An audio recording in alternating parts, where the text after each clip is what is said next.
Okay, everyone, settle down, settle down. It's time to start learning. Distance learning, that is, with Mr. McLaughlin. Today, we're going to talk about the greatest time in Chinese history. Well, at least in my opinion, it's the greatest time. There's a lot of fun, new things happening in China during what we like to call the Tang Dynasty. That's right. Spelled Tang, pronounced Tang.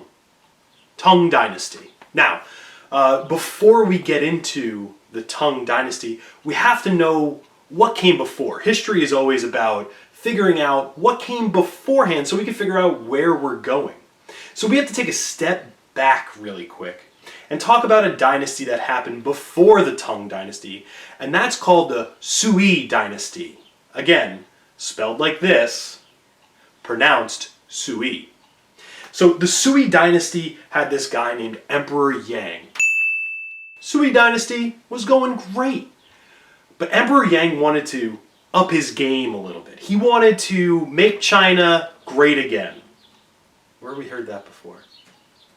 Anyway, with China and Emperor Yang, he wanted to make sure that Chinese economy was booming. And there was one way to do that. Anybody know? Yes? Through trade, exactly, very good. So what he wanted to do was expand trade, and he wanted to make sure that the economy was booming. And what better way to expand trade but through transportation? We've talked about this with all of our river valley civilizations in the past. The easiest way to transport people and goods is through water, right? Getting on a boat, putting all your supplies on that boat, and then just letting the current take you. Oh, what a wonderful time to be alive. Where you just jump on a boat and it just takes you wherever you're hopefully trying to go. Oh man, good times. Anyway, Emperor Yang decided that he was going to create a canal that went the length from north to south in China. Great idea. Except that canal that he wanted to build was thousands of miles long. To be exact, it was 1,100 miles stretching from the north to the southern point of the Chinese dynasty. Now, he wanted to build that as fast as he could. So he said, in 10 years, in 1 decade, we are going to build this grand canal, and it's going to boost the economy so much. Oh, yes, a question? Oh, yeah, sure, I can put it into measurements that you can understand. That's like building 3,315 Freedom Towers, that's World Trade Center 1, in 10 years. Now again, to put that in perspective, the Freedom Tower in Manhattan took 7 years to build.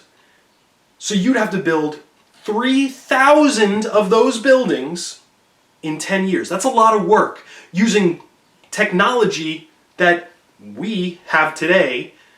It would take forever.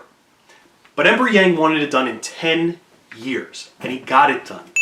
He got all the laborers, all the farmers together, and he built this giant canal at the cost of quite a lot of lives. But he got it done. It costs so much money, and it cost so much manpower, people hated it. And they began to revolt. They began an uprising. And the uprising soon led to the fall of Emperor Yang from his cousin, Li Wan.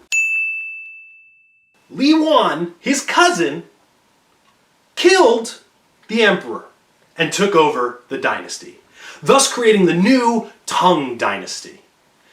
Now, I think it's important right now to review what the dynastic cycle is. Okay? A cycle is when something happens repeatedly, right? If you look at a wheel, it just keeps spinning and spinning and spinning. That's a cycle, right? So our dynastic cycle starts kind of like this. You have a brand new dynasty, and everything's great. They bring peace, they rebuild or build infrastructure like bridges and canals. They make sure that the people are safe, and they give land to peasants.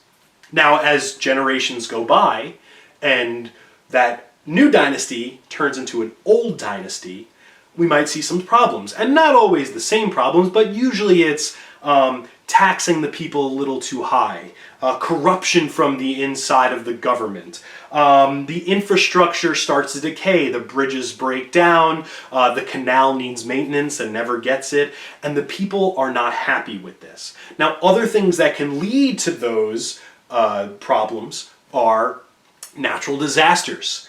It could be peasant uprisings, invaders, and no protection, which leads people to want to have a change. So then someone new takes over and creates a new dynasty, and they bring with them rebuilt infrastructure and lower taxes and giving land to the peasants. But then that new dynasty turns into an old dynasty, and then everything starts to break down and peasants are not happy, and then there's a natural disaster, and then a new leader rises up and you get a new dynasty, and then the old dynasty, it starts to fall. And you understand the cycle that we're going through? I'm sorry. I apologize. I get really excited when talking about the dynastic cycle. It's like being in quarantine. It's the same thing every day, except this is over centuries. Are there any questions so far? No? Okay, great. Now it's time for Mr. McLaughlin's Fun Fact of the Day! Did you know that in New York City, it is illegal for someone to have a puppet stage performance from the window of their apartment to entertain people down below? Could you imagine if that wasn't a law, actually? Think about that. You're just walking through New York City and people are doing puppet shows and singing songs and maybe doing some stand-up comedy from their windows of their apartments. It would be wild. I wonder why it's illegal, though. Maybe someone was too entertained and, crossed the street at the wrong time? I don't know. But you know what? It's a law. It's New York City, baby. You gotta be careful. Check both ways before you cross the street. Don't look up and see Bert and Ernie having tea. Anyway, next time we're going to continue talking about the technological advances that took place in the Tang and eventually Song dynasties. So stay tuned, stay healthy, and social distance.